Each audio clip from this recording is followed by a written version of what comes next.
Hello friends, welcome to our channel box office blockbusters. কথা বলবো মির্জা এই মুভির 43 দিনের কালেকশন নিয়ে, ডেড বডি এই মুভির 21 দিনের কালেকশন নিয়ে, কথা বলবো রাজকুমার এই মুভির 43 দিনের কালেকশন নিয়ে। আপনারা জানেন সুপারস্টার সাকিব খান স্যার, যিনি বাংলাদেশের সবচেয়ে বড় সুপারস্টার, বাংলাদেশের বর্তমানে সবচেয়ে বড় জনপ্রিয় অ্যাক্টর। আপনারা জানেন রিসেন্ট টাইম তার প্রিয়তমা এবং রাজকুমার বিগেস্ট ব্লকবাস্টার ছিল। এর আগেও তিনি অনেক ফিল্ম করেছে যেগুলো বিগেস্ট ব্লকবাস্টার ছিল। আপনারা জানেন তার ক্যারিয়ারের নবাব, পাসওয়ার্ডের মতো বিগেস্ট ব্লকবাস্টার ফিল্ম আছে। আরও ভালো ভালো ফিল্ম আছে যেগুলো আপনার বাংলাদেশ এবং ইন্ডিয়ার যৌথ প্রযোজনায় রিলিজ হয়েছে। যাই হোক, কথা বলবো এই তিন টিমের কালেকশন নিয়ে। ভিডিও ভালো লাগে তো লাইক করবেন, এবং এখনও যদি বক্স অফিস ব্লকবাস্টার চ্যানেলটি সাবস্ক্রাইব না করে থাকেন, সবার আগে সকল latest update plus box office collection জানার জন্য আমাদের চ্যানেলটি সাবস্ক্রাইব করে নেবেন। প্রথমত বলবো মির্জা নিয়ে। বাজলো 4 কোটি টাকা। লিড হলো অঙ্কুশ হাজরা স্যার, 43 দিন কমপ্লিট করে নিয়েছে।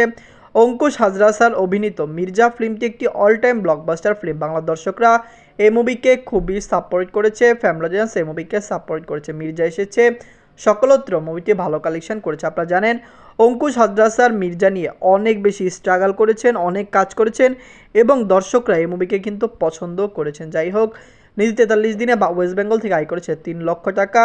টোটাল কালেকশন হলো 4,98,00,000 টাকা। মুভিটা আগামীকাল বা এর পরে খুবই তাড়াতাড়ি 5 কোটি রুপি প্লাস বিজনেস করবে, এবং লং টাইম রানে মুভিটি বক্স অফিস থেকে 5.5 থেকে 6 কোটি রুপি প্লাস বিজনেস করতে পারবে। আপনারা জানেন মির্জা যখন এসেছিল সকল জায়গা থেকে পজিটিভ কালেকশন করেছে।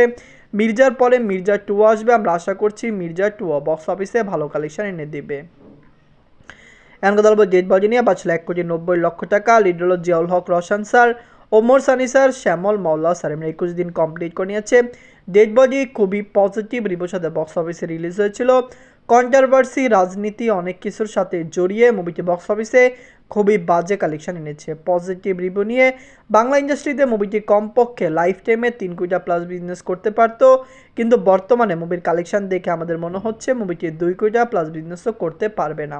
মুভির যেরকম দর্শক চাহিদা ছিল, দর্শকরা এই মুভিকে সাপোর্ট করলে অবশ্যই মুভিটি বক্স অফিস থেকে একটি ভালো কালেকশন এনে দিত।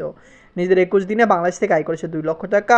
টোটাল কালেকশন হলো 1,59,00,000 টাকা। আপনারা যদি এখনও ডেড বডি না থাকেন, দেখবেন জিয়াউল হক রোশন স্যার অভিনীত ডেড বডি ফিল্মটি কেমন হয়েছে। ডেড বডি মার্কেটিং করেছে মুভির ডিরেক্টর ইকবাল আজাদ স্যার। আমরা জানিয়ে দিই ইকবাল স্যার সকল ফিল্ম নিয়ে কন্ট্রোভার্সি প্লাস তার কিছু ইন্টারভিউ এরকম আছে যেগুলো ফিল্মকে ড্যামারেজ দেয়। এমনকি বলবো রাজকুমার নিয়ে। বাঁচলো 10 কোটি টাকা। লিড হলো সুপারস্টার সাকিব খান স্যার, 43 দিন কমপ্লিট করে নিয়েছে। সুপারস্টার সাকিব খান স্যার অভিনীত রাজকুমার ফিল্মটি একটি অল টাইম ব্লকবাস্টার ফিল্ম। বাংলার দর্শকরা এই মুভিকে সাপোর্ট করেছে। আপনারা জানেন রাজকুমার যখন রিলিজ হয়েছে মুভিটি সকলত্র ভালো কালেকশন করেছে। সকল ফিল্ম ব্লকবাস্টার হয় না, সকল ফিল্ম অল টাইম ব্লকবাস্টার হয় না।